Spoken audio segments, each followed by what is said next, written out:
The Prime Minister has just promised to create a disaster-resilient nation. He spoke 2 years to the day since the earthquake and tsunami which triggered a partial meltdown at the Fukushima nuclear plant.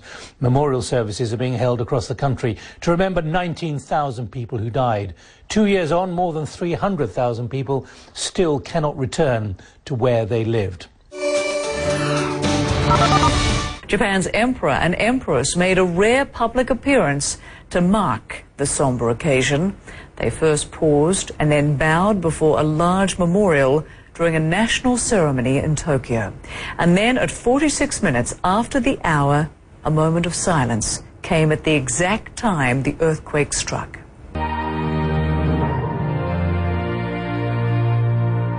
Nearly 19,000 people were killed, and it triggered reactor meltdowns at the Fukushima nuclear power station.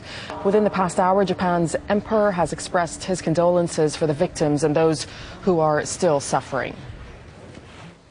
By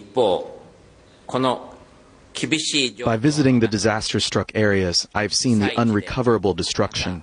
However, even under these severe circumstances and in the evacuation shelters, people have shown resilience. And I am moved by those evacuees who are living their lives, making the most of it. And I believe that it is very important not to forget and to share these feelings among many people.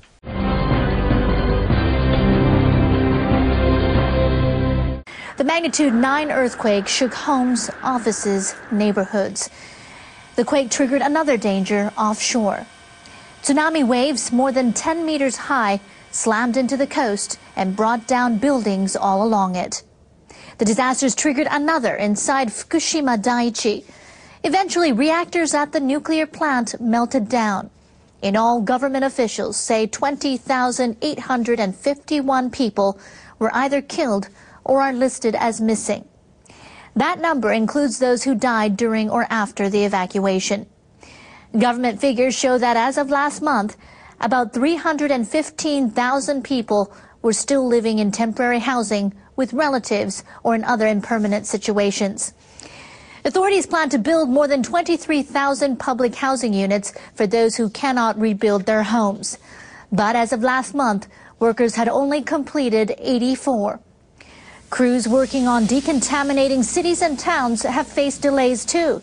They've only managed to clean up about 20% of the nearly 180,000 units.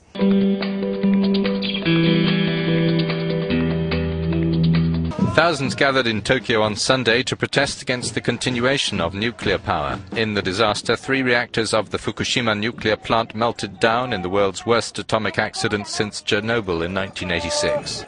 Mother Kazuko Nihei was forced to leave Fukushima City 7 days after the earthquake and tsunami. She says nuclear energy accidents are dangerous with proven effects on the bodies of our children, but they tell us you can go home. I want the rest of the world to recognize the dangers of Fukushima.